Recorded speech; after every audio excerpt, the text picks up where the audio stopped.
Hello everyone, welcome to PW only IAS. स्वागत है आपका इस हफ्ते की प्री सीजन न्यूज में। आप लोकेशंस को जानेंगे, पढ़ेंगे और उनकी लोकेशंस को अपने मैप पे मार्क करेंगे ताकि आपको बाद में एक ही बार रिवाइज ना करना पड़े और चीजें आपको स्टेप बाय स्टेप याद होती रहे। तो चलिए शुरू करते हैं इस हफ्ते की डिस्कशन। एंड आई होप आप लोगों ने दिवाली मनाई और जो लोग छठ मनाने वाले हैं उनके लिए भी ढेर सारी शुभकामनाएं। तो चलिए डिस्कशन शुरू करते हैं। दिवाली के बाद अब थोड़े वर्ल्ड मैप को देखते हैं। यहाँ भी कई पटाखे फूट रहे हैं। तो सबसे पहले एक देश है नाउरू। पता है आपको कहां पर है? वर्ल्ड मैप में आप बता सकते हैं मुझे नाउरू कहां पर है? लोकेट कर सकते हैं क्या आप? अगर नहीं कर सकते तो आज आप कर लेंगे। तो पहली बात, कुछ क्वेश्चन हैं इस चीज से रिलेटेड। नाउरू न्यूज में है। नाउरू क्यों न्यूज में है क्वेश्चन पूछा गया है। Nauru is one of the smallest island in Pacific ocean located in Micronesia. It has no armed forces of its own, relies on Australia for defense.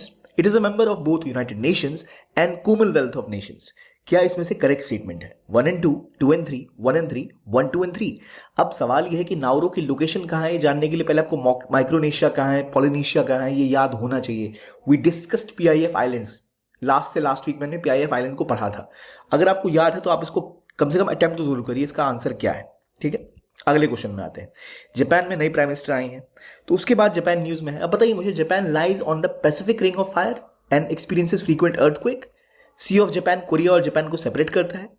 राइक्यू island, Okinawa मिलाकर जो पूरा island है वो जापान और Philippines के बीच में है। इनमें से कौन सी स्टेटमेंट्स करेक्ट है? 1 and 2, 2 and 3, 1, 2 and 3 and 1 and 3। बताइए कमेंट में। अगर आप गलती भी करेंगे तो आज हम इसको ऐसे करेंगे कि आप उसको याद रख पाएंगे भविष्य में, क्योंकि इंसान जो गलती करता है उससे जल्दी सीखता है कि भाई हाँ, मैंने वहां उस टॉपिक को गलत प्रेडिक्ट कर दिया था। तो चलिए शुरू करते हैं डिस्कशन। पहले इंडिया के एक नेशनल पार्क के साथ। अगर मैं आपसे पूछूं इंडिया का लार्जेस्ट या one of the world's largest urban national park कहां पर है, क्या पता है? अर्बन नेशनल पार्क की भी बात चल रही है। अर्बन सिटी में नेशनल पार्क होते हैं और वो भी मुंबई जैसे इलाके में, तो बिल्कुल है। और उस जगह का नाम है संजय गांधी नेशनल पार्क। ये लोकेटेड है महाराष्ट्र में, मुंबई और वेस्टर्न घाट्स के बीच में एक तरह से है ये। और ये लोकेटेड है मुंबई और महाराष्ट्र की फेमस जगह बोरीवली, वहीं पर। तो इसका नाम पहले तो बोरीवली नेशनल पार्क ही था।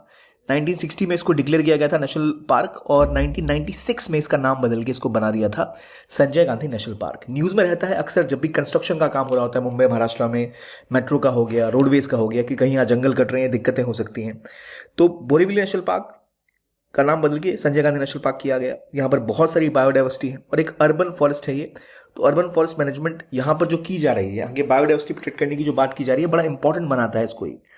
मुंबई के करीब होना, एक अर्बन नेशनल पार्क होना और लगातार न्यूज में होना बड़ा इंपॉर्टेंट है हमारे लिहाज से। तो अगर आपसे पूछा जाए संजय गांधी नेशनल पार्क कहाँ है, तो महाराष्ट्र में है, याद रखिए बिल्कुल यहाँ पर। इसके अलावा आपको चंदोली का हो गया, गूंगामल हो गया, पेंच हो गया, तदोबा हो गया, फेमस नेशनल पार्क आसपास और हैं। जैसे पेंच तो एमपी महाराष्ट्र के पूरे रीजन में फैला हुआ है। संजय गांधी कहाँ पर है? मैप को देखना, ध्यान रखना कि भाई मुंबई आप सिर्फ नहीं देख रहे हो, आप वहां पे देखो पार्क भी एक है संजय गांधी नेशनल पार्क। तो क्या अर्बन एरिया में है? तो हाँ है। अगर मैं आपसे कहता कि क्या एक अर्बन नेशनल पार्क है इंडिया में जो मुंबई में है, तो अगर आपने इस टॉपिक को नहीं पढ़ा है तो यू माइट मिस इट। तो मैप को देख के उस लिहाज से आप इसको प्रिपेयर कर सकते हैं। ठीक है, चलिए ये तो हो गया संजय गांधी नेशनल पार्क की बात। लेकिन इसको लेकर कुछ चीजें इंपॉर्टेंट है। पहले नाम क्या था, अब क्या नाम बना, और क्या रिवर यहां से ओरिजिनेट करती है? एक दहिसार और एक है पोइसार रिवर। दो रिवर्स है जो यहां से ओरिजिनेट करती हैं, दहिसार एंड पोइसार रिवर। वेस्टर्न घाट और मुंबई जो मेट्रोपॉलिटन रीजन है उसके बीच में है। तो ध्यान रखना, दहिसार, पोइसार और एमएमआर और वेस्टर्न घाट के बीच का नेशनल पार्क कौन सा है, कहां से दो नदियां निकलती हैं, किसका नाम बोरीवली था और अब क्या बन गया, ये नाम आप याद जरूर रखिएगा, रेलेवेंट है, न्यूज में रहता है। ठीक है, आगे बढ़ते हैं अगले टॉपिक पर। अब बात आती है नाउरू की। अब नाउरू एक ऐसा छोटा सा देश है जो सेंट्रल पैसिफिक ओशन में है और ये माइक्रोनेशिया का पार्ट है। असल में नाउरू का जो गेम है ना, न्यूज में इसलिए क्यों रहता है ये, एक तो नाउरू और माइक्रोनेशिया के जितने इलाके हैं, इन सभी इलाकों में चाइना अपना पैर बहुत ज्यादा पसार रहा है। और इन्होंने रिसेंटली ऑस्ट्रेलिया के साथ एक डिफेंस पैक्ट किया था, जिसके तहत ऑस्ट्रेलिया इनको सप्लाई करता है डिफेंस वगैरह वगैरह। लेकिन एक और एग्रीमेंट साइन हुआ ऑस्ट्रेलिया के साथ। इसके तहत ये एग्रीमेंट साइन हुआ कि जो ऐसे लोग हैं ऑस्ट्रेलिया में जो बाहर से आते हैं, जो उनके सिटीजन नहीं है और जबरदस्ती वहां सेटल होना चाह रहे हैं, उनको डिपोर्ट करते हैं। तो कुछ लोगों के ऐसे डिपोर्टेशन हो, जैसे बांग्लादेश से कुछ लोग चले गए, या लेट्स से इंडिया से ही चले गए, या कहीं से भी चले गए, उनको ऑस्ट्रेलिया डिपोर्ट करिए तो वो देश हो सकता है उनको ना ले वापस। तो ऐसे जो नॉन सिटीजन हैं जो वहां सेटल होने की कोशिश करते हैं और जिनको ऑस्ट्रेलिया भगाना चाहता है, तो उनको अब क्या करोगे? आप समुद्र में बहा तो दोगे नहीं, इंसान है। तो ऑस्ट्रेलिया ने नाउरू के साथ एग्रीमेंट किया था कि भाई जो हमारे नॉन सिटीजन हैं जिनको हमें डिपोर्ट करना है, तो हम आपके देश में डिपोर्ट कर देंगे, बदले में आपको थोड़ा पैसा भी दे देंगे। 2.5 बिलियन ऑस्ट्रेलियन डॉलर्स देने की बात हुई थी, जिसको लेकर बहुत बवाल मचा कि भाई ऐसे कैसे कर सकते हो, क्योंकि ऑस्ट्रेलियन का डिफेंस का भी ख्याल रख रहा है और ये पैसिफिक आइलैंड की एक छोटी सी कंट्री है। तो यहाँ असल में ऑस्ट्रेलिया अपने लोगों को जिनको भगाना चाहता है, जो उनके देश में आए हैं, उनको वहां बसाने की बात कर रहा है। इसलिए नाउरू न्यूज में था, लेकिन नाउरू इससे पहले भी थोड़ा न्यूज में था, क्योंकि इंडिया के साथ पैसिफिक आइलैंड नेशन की जो मीटिंग हुई थी, वहां पर भी नाउरू पैसिफिक आइलैंड नेशंस का पार्ट है, जहां India forum of Pacific island countries, FIPIC कहते हैं इसको, forum of India and Indo Pacific countries का जो मीटिंग हुआ था, वहां भी नाउरू का जिक्र अक्सर आता है। तो नाउरू कहां पर है? तो it's in central Pacific ocean, Micronesia में, जहां आप देखो ऑस्ट्रेलिया और पापा न्यू गिनी की जस्ट बात। तो लोकेशन देखो, ये ऑस्ट्रेलिया है, ठीक है, यहाँ पापा न्यू गिनी है, और यहाँ ऊपर में आपको नाउरू दिखेगा। तो ऑस्ट्रेलिया अपने लोगों को यहाँ भगाने की फिराक में है। जो इसके डिपोर्टेड सिटीजन है, यानी डिपोर्टेड नॉन सिटीजन, जो बाहर के लोग हैं, उनको डिपोर्ट करना है। कहाँ भेजो? नाउरू भेज दो, जान छूटे हमारी। गलत बात है ना भाई। तो कहां पर है? पापा न्यू गिनी के ठीक ऊपर, ऑस्ट्रेलिया के तो ऊपर होगा ही होगा। तो नाउरू की लोकेशन याद रखिएगा। ये इलाका असल में माइक्रोनेशिया ही कहलाता है, जो सेंट्रल पैसिफिक ओशन में होता है। इसके आसपास आपको किरिबाती, सोलोमन आइलैंड, तुवालू, इन सबको आप देखेंगे। और यहां पर एक बहुत बड़ी जियोपॉलिटिक्स का भी गेम हो रहा है। क्या? चाइना यहां धीरे धीरे अपने लोगों को बसा रहा है। काफी सारे चाइना के एक्सपर्ट्स यहां पर आकर बसने लग गए हैं। जैसे कुछ इलाकों में तुवालू को खासतौर पर कहा जाता है, कुछ हद तक नाउरू को भी कहा जाता है कि इन कंट्रीज में और वनातुओं में, हालांकि छोटे छोटे कंट्रीज हैं, तो कुछ लोग भी जाके बस गए ना, तो वहां पर अगर चाइना की प्रेजेंस बढ़ती है, एक्टिविटी बढ़ती है, तो चाइना के पास पैसिफिक ओशन में स्ट्रांग होल्ड मिल जाएगा, जो ऑस्ट्रेलिया के लिए खतरनाक हो सकता है और अमेरिका के लिए खतरनाक हो सकता है कि चाइना यहां तक अपना पैर पसार लेगा। इसलिए चाइना को कमजोर करने के लिए, चाइना यहां अपने पैर ना पसारे, एक एग्रीमेंट हुआ था ऑकस, ऑस्ट्रेलिया, यूके और यूएस के बीच में, जिनमें यूके और यूएस ने ऑस्ट्रेलिया को न्यूक्लियर सबमरीन्स देने की बात की। न्यूक्लियर सबमरीन प्रोवाइड की जाएगी उनको, इंक्रिप्शन टेक्नोलॉजी और एआई और एडवांस टेक्नोलॉजीज प्रोवाइड की जाएगी, ताकि ऑस्ट्रेलिया की नेवी भी स्ट्रांग हो सके। और आपको पता ही है, यूएसए, ऑस्ट्रेलिया, इंडिया और जापान एक ग्रुप का पार्ट है जिसका नाम है क्वाड, जो पैसिफिक ओशन में काफी चीजों पे कोलैबोरेट करता है। तो ऑस्ट्रेलिया का स्ट्रांग होना हमारे लिए अच्छी बात है। लेकिन बात यहाँ ऑस्ट्रेलिया की नहीं, नाउरू की हो रही है। नाउरू कहां पर है? तो ध्यान रखिए, मैप याद करने का सिंपल तरीका, आपको पापा न्यू गिनी याद रहेगा, ऑस्ट्रेलिया याद रहेगा। ऑस्ट्रेलिया के ऊपर जाओ तो वनातू आएगा, उसके ऊपर सोलोमन आइलैंड है, उसके ऊपर छोटा सा आइलैंड है नाउरू। कहां पर है? माइक्रोनेशिया के इलाके में, ठीक है। न्यूज में क्या है? दो चीजें, फिपिक की बात इंडिया के साथ डिस्कस कर रहा है अंडर फिपिक, दूसरा ऑस्ट्रेलिया अपने लोगों को बसाने की कोशिश कर रहा है, जो उनको डिपोर्ट करना चाहता है, वो जो डिपोर्ट जिस देश में करना है, उस देश की सरकार करिए हमें नहीं चाहिए। तो भाई ये कह रहे हैं हम अपने देश में नहीं रख के तुम्हारे देश में फेंक देते हैं। अब देखो पॉइंट ये समझो, इतनी बड़ी कंट्री है ऑस्ट्रेलिया। ऑस्ट्रेलिया लगभग पूरा ही जो आपको मेनलैंड दिख रहा है ऑस्ट्रेलिया का, पूरा खाली है, यहाँ कोई नहीं रहता। इनके लोग आपको कोस्टल सिटीज में यहाँ कुछ दिखाई देंगे, कुछ यहाँ एक दो शहर दिखेंगे, ये सेंट्रल इलाका पूरा जंगल ही है। तो ऑस्ट्रेलिया के पास जमीन की कमी नहीं है, लेकिन वो प्रयास कर रहा है कि भाई निकालो सबको और वहां भेजो, क्योंकि मजबूर है, तो मजबूरी में फायदा उठाया जाए। इसलिए काफी विरोध भी ऑस्ट्रेलिया का इस चीज को लेकर हो रहा है लगातार, ठीक है। ये तो हो गई नाउरू की बात। अब नाउरू के बाद एक जगह और है जिसको अपनी जमीन बढ़ाने का बड़ा शौक है, वो है इजराइल। तो इजराइल ने रिसेंटली एक बिल पास कराया है, जहां ये कुछ ऐसे इलाकों पर अपनी पावर बढ़ाना चाहता है जिसको लेकर बवाल मच गया है। उन जगहों का नाम है जुडेया और समारिया। असल में जुडेया और समारिया दो ऐसे नाम हैं, वो दो ऐसे जगहों का नाम है, ज्योग्राफिकल लोकेशन, जहां पर इजराइल का कहना यह है कि यहूदी लोग शुरू से वहां बसते थे। तो हमारी ये ट्रेडिशनल जमीन है और इस पर हमारे लोग बस रहे हैं, तो हमारा ही लॉ वहां पर अप्लाई होना चाहिए, और जो इजराइल का लॉ है वहां भी अप्लाई होना चाहिए। अब कमाल की बात यह है कि जो जगह है जुडेया और समारिया, क्या दिक्कत है? इजराइल करेगा लॉ अप्लाई, पर पॉइंट ये है कि वो दो जगह जो है वो आज से कई हजारों साल पहले की बात इजराइल कर रहा है कि उस समय हमारा था, तो इसलिए आज भी वहां पर हमारे जो लोग बस रहे हैं उनके ऊपर हमारा लॉ अप्लाई होना चाहिए। लेकिन इसमें पेच ये है कि अगर आप देखोगे जुडेया और समारिया आज क्या है, तो ये इलाका है जुडेया और समारिया का। अगर आप गौर करो तो आपको पता होगा ये इलाका असल में आज के टाइम में वेस्ट बैंक है, जहां पर पैलेस्टीनियन लोग रहते हैं, और वेस्ट बैंक में इजराइल का पूरा कंट्रोल नहीं है। इस इलाके में असल में अभी ऑटोनॉमी है, काफी हद तक पॉलिटिकल ऑटोनॉमी है, और यहाँ पर फाता नाम की सरकार है, फाता ग्रुप जो है वो इसको गवर्न कर रहा है। हालांकि वेस्ट बैंक के ऊपर मिलिट्री कंट्रोल अभी तक इजराइल का ही है, लेकिन गवर्नेंस वहां पर जो कर रही है फाता कर रही है, उनके पास थोड़ा सा ऑटोनॉमी है। और देखिए असल में प्लान क्या बना था, ये देखिए अभी जो स्थिति वस्तुतः क्या है, अभी वस्तुतः स्थिति है, वेस्ट बैंक है यहाँ, ये ब्लू वाला इजराइल है, ये रेड वाला दो इलाके गाजा और वेस्ट बैंक, इनको मिला के पैलेस्टाइन कहलाता है। मतलब पैलेस्टाइन के ये दो हिस्से, और ब्लू वाला अभी इजराइल का है। तो गाजा स्ट्रिप के ऊपर कब्जा किसका है? तो हमास का, हमने कई बार इसको पढ़ा है। वेस्ट बैंक के ऊपर कौन अभी ऑटोनॉमी शेयर कर रहा है? तो फाता ग्रुप। अब इजराइल जो लॉ ला रहा है उसके तहत वो चाह रहे हैं जुडेया और समारिया का इलाका, वहां भी उनके लॉ अप्लाई हो जाए। तो अब देखिए, आप कहोगे भाई यहाँ तो पैलेस्टीनियन मुस्लिम्स रह रहे हैं, तो यहाँ वो लोग कैसे अप्लाई करना चाह रहे हैं? देखो, असल में यूएन का प्लान ऐसा था कि यूएन के प्लान के हिसाब से, जो अगर आप इजराइल का मैप देखोगे ना, तो असल में गाजा सिटी यहाँ तक थी, ये गाजा का इलाका यहाँ तक था, और ये जगह कुछ ऐसी थी, ठीक है, एक जगह मिलते थे ये लोग, ठीक है। तो प्लान था ओरिजिनली ऐसा कि ये हिस्सा बनेगा पैलेस्टाइन, ये दो वाला अरबिक स्टेट बनेगा, ये मुस्लिम स्टेट, और बाकी ब्लू वाला हिस्सा है वो इजराइल बनेगा। लेकिन इजराइल ने कब्जा जमाते जमाते अपना कब्जा बढ़ा लिया, और अभी यहाँ पर जो ऑस्लो अकॉर्ड हुआ था, ऑस्लो अकॉर्ड हुआ था 1990s में पीएलओ और इजराइल की सरकार के बीच में, उसके अंदर ये डिसाइड किया गया था, ये जो आप देख रहे हो डार्क ग्रीन इलाके, ये पैलेस्टीन विलेजेस हैं। यहाँ पर जो पैलेस्टीन में जिसकी सरकार होगी या वेस्ट बैंक में जिसकी सरकार होगी उसी का कंट्रोल रहेगा। लेकिन धीरे धीरे इजराइल ने यहाँ पे अपना पैर बसाना स्टार्ट कर दिया, और कई जो इजरायली सिटीजन्स हैं वो इस इलाके में, जो वेस्ट बैंक की टेरिटरी है, यहाँ भी अपने घर बनाने लग गए, सेटलमेंट बनाने लग गए। और इतने लोगों ने वहाँ सेटलमेंट बना ली है कि अब इजराइल कहना चाह रहा है कि भाई इन सेटलमेंट्स पे भी हमारा ही लॉ चलेगा।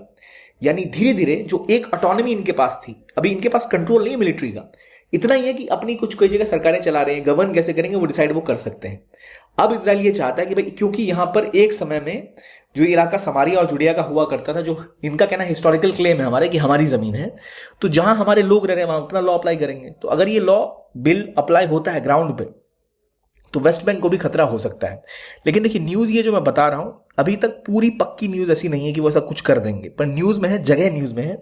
तो जुडिया और समारिया बस आप याद रखिए कहां पर है, तो इजराइल का इलाका जहां पर अभी आप वेस्ट बैंक देख रहे हो, हिस्टोरिकली उस जगह को जुडिया और समारिया का इलाका कहा जाता था, जहां दोबारा क्लेम करने की कोशिश कर रहे हैं कि हम यहाँ अपने लॉ अप्लाई करेंगे।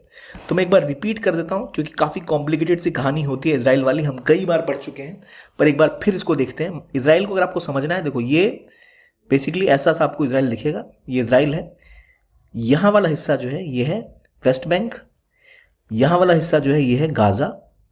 गाजा के ऊपर जिसका कंट्रोल है पूरा का पूरा वो है हमास। हमास की जंग इजराइल के साथ चलती रहती है। हमास का गाजा के ऊपर मिलिट्री कंट्रोल भी है, सब तरह का कंट्रोल है। जबकि वेस्ट बैंक पे जो ग्रुप है उसका नाम है फाता। फाता का यहाँ गवर्नेंस चलता है, यानी उनके पास ऑटोनॉमी है, उनकी सरकार थोड़ी बहुत चल रही है। लेकिन वेस्ट बैंक के अंदर भी कुछ ऐसे इलाके हैं जहां पर धीरे धीरे इजरायली लोग अपना सेटलमेंट बसा रहे हैं, जिस सेटलमेंट के खिलाफ है ये फाता की सरकार। फाता कह रही है भाई तुम हमारे इलाके में क्यों अपने लोगों को बसा रहे हो। उनका कहना है कि इजराइल धीरे धीरे हमारे जमीन पे कब्जा करना चाहता है, कि जितना कब्जा कर लिया पावर के थ्रू, अब धीरे धीरे और जमीन पे कब्जा करना चाह रहा है। तो उसी दिशा में कदम कहा जा सकता है कि इजराइल अगर ये एक्ट पास कराता है और अप्लाई करने की कोशिश करता है, तो वो कहना चाहता है कि हिस्टोरिकली भी हमारी जमीन थी, आज भी हमारी ही जमीन रहेगी। और यहीं पर जेरूसलम का शहर भी है जो बहुत महत्वपूर्ण बनाता है इसको, इसलिए ये विवाद समारिया और जुडिया का बहुत इंपॉर्टेंट बन जाता है। तो कहां पर है समारिया और Judea? Historical cities in the land of Israel जिसे हम कहते हैं आज के टाइम में, वहां पर। अभी वो वेस्ट बैंक के हिस्से में, तो ये लड़ाई वहां पर पहुंचती दिख रही है। तो ये ध्यान रखिएगा, गाजा पे किसका रूल है, वेस्ट बैंक पे किसका रूल है, जुडिया और समारिया की कहानी कहां से आई है, और क्या अभी यहाँ पर कॉन्फ्लिक्ट है। क्योंकि ये बात तो ऐसे की गई थी कि वेस्ट बैंक के पास पूरी ऑटोनॉमी रहेगी, लेकिन इजराइल ने उनको कभी असली ऑटोनॉमी दी ही नहीं, केवल वो बातों में रह गई। तो ये दुर्भाग्य है, यही रियलिटी है अभी की। ठीक है, अब आते हैं अगली कंट्री की तरफ जो है जापान। जापान ने बोला है कि वो हायर एजुकेशन में और खर्च करेंगे, डिफेंस में खर्च करेंगे और इंडिया के साथ कोलैबोरेट करेंगे। क्यों? क्योंकि इनकी नई प्राइम मिनिस्टर आई हैं, उनका नाम है सनाए तकाइची। ये इनकी नई प्राइम मिनिस्टर है इजराइल की, सनाए तकाइची। और इन्होंने अपनी पॉलिसी स्पीच भी दी, और बोला जा रहा है कि शायद भारत और जापान के संबंध अब और आगे जा सकते हैं। तो पहले देखो जापान की लोकेशन कहाँ है।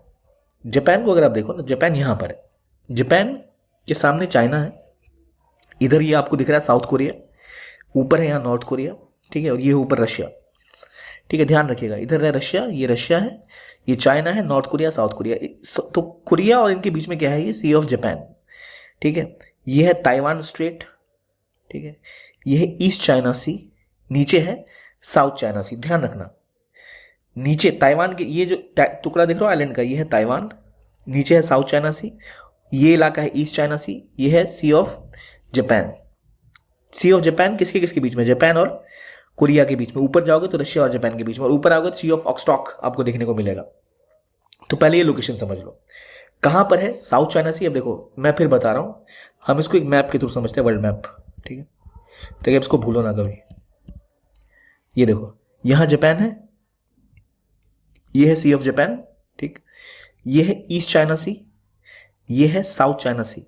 ठीक, ये जो छोटा सा आइलैंड का टुकड़ा आप देख रहे हो, ये टुकड़ा ये है ताइवान। तो इतना तो आपको याद रहेगा। अब देखो कहाँ कहाँ झगड़े हैं। जापान देख रहे हो, ये जो इलाका इधर आइलैंड वाला दिख रहा है ना, यहाँ पर एक विवाद है। ये विवाद है रशिया और जापान के बीच में, इस हिस्से को लेकर। यहाँ कुछ आइलैंड है, उसको लेकर विवाद है रशिया और जापान के बीच में, जिन आइलैंड्स का नाम है कुरिल आइलैंड्स, जो अभी रशिया के कंट्रोल में है। कुरिल आइलैंड कहाँ पर है? ऊपर की तरफ। यहाँ जब किसके किसके विवाद है? रशिया और जापान के बीच में। नीचे यहाँ देखोगे ईस्ट चाइना सी में चाइना और जापान के बीच में विवाद है सेनकाकू आइलैंड को लेकर। जो आइलैंड के ऊपर जापान का कब्जा है, चाइना कहता है हमारा है, ठीक है। और कोरिया और जापान के बीच का समंदर जो है वो है सी ऑफ जापान। तो वो सी जरा सा याद करना आपके लिए इंपॉर्टेंट है, ताकि कभी आपको ये कंफ्यूजन ना हो कि कहां पर कौन सी वाटर बॉडी है। तो नीचे यहाँ साउथ चाइना सी, ऊपर ईस्ट चाइना सी, ताइवान के ऊपर ईस्ट चाइना सी, ताइवान के नीचे साउथ चाइना सी, यहाँ पर sea of Japan, North Korea, South Korea, Russia कहाँ पर है पता ही चल गया आपको। ये हिस्से जो है ना, यहीं पर विवाद है। यहाँ पर कुरिल आइलैंड है और कुरिल आइलैंड को लेकर विवाद है। यहाँ आपका इधर इस हिस्से में सेनकाकू डाइओ आइलैंड है, जिसको लेकर विवाद है। और साउथ चाइना सी तो पूरा का पूरा चाइना कहता है हमारा ही है, तो उसको लेकर बहुत सारे विवाद इनके बाकी देशों के साथ भी चल रहे हैं। तो ये ध्यान रखना है आपको, कहाँ पर ईस्ट चाइना सी है, कहाँ पर साउथ चाइना सी। अब देखिए यहाँ पर कई सारे परफेक्चर और रीजन है, तो आपसे पूछा जाए कहाँ पर है, तो ध्यान रखिएगा कहाँ पर है। ये है जापान में। तो जरा इसका रीजन देख लीजिए कहाँ पर है जापान के कुछ इंपॉर्टेंट रीजन। ऊपर है होकाडियो, फिर थोकू, कांतो, कांसाई, शिकोयू, क्यूशू, शुगोयू, चुबू। ये वो इंपॉर्टेंट रीजन है जापान के, जिसका नाम आपको याद रखना होगा। फिर क्यूशू हो गया। तो यहाँ कई सारे शहर हैं काफ़ी फेमस। टोक्यो हो गया, आपका ओसाका हो गया, मियाकाजी, Kagoshima, Saga, Nagasaki, Hiroshima, Ishikawa. तो ये काफ़ी फेमस, काफ़ी बड़ी कंपनियां भी यहाँ कई नाम से आपको दिख जाएंगी। तो जापान का याद रखना इंपॉर्टेंट परफेक्चर और रीजन कौन कौन से हैं। तो होकाडियो, कांसाई, शिगोयू, शिकोयू, ये सब नाम याद रखिएगा, काफ़ी रेलेवेंट हो जाते हैं। थोड़े मतलब सारे नाम याद नहीं रखते, बट जो मैप्स और लोकेशन है कम से कम ये क्लियर है जापान कहाँ पर है। तो अगर हमें इतना आइडिया है कहाँ पर सी ऑफ जापान है, कहाँ पर ईस्ट चाइना सी है, कहाँ पर साउथ चाइना सी है, तो चीज़ें थोड़ी सी आसान हो जाती है। तो प्लीज़ इंश्योर करें कि आपको ये क्लियर रहे कि कहाँ पर कौन सी बॉडी है, कहाँ पर ईस्ट चाइना सी है, कहाँ पर साउथ चाइना सी है, ताकि अगर आपसे कभी पूछा जा सके कि भाई ईस्ट चाइना सी किसके किसके बीच में है, कहाँ कहाँ पर है, तो वो क्लियरली आपको मिल सके, ठीक है। चलिए, तो ईस्ट चाइना सी के बाद कौन सा सी आएगा भाई? ठीक है, ये मैंने बोला इधर ताइवान के ऊपर है ईस्ट चाइना सी, ठीक है, यहाँ ईस्ट चाइना सी है। इसके परे कौन सा सी है? यहाँ पर कौन सा इलाका? इधर यहाँ कौन सी वाटर बॉडी? यहाँ है फिलीपीन सी, ठीक। कौन सा सी है? फिलीपीन सी। तो ये आपको ध्यान रखना जरूरी है, ठीक है। चलिए, ये तो हो गई जापान की कहानी। आई होप आपको आपके सभी क्वेश्चंस के आंसर मिल गए होंगे जो हमने एमसीक्यू में डिस्कस भी किए थे। कोई डाउट हो तो कमेंट बॉक्स में आप लिखिए।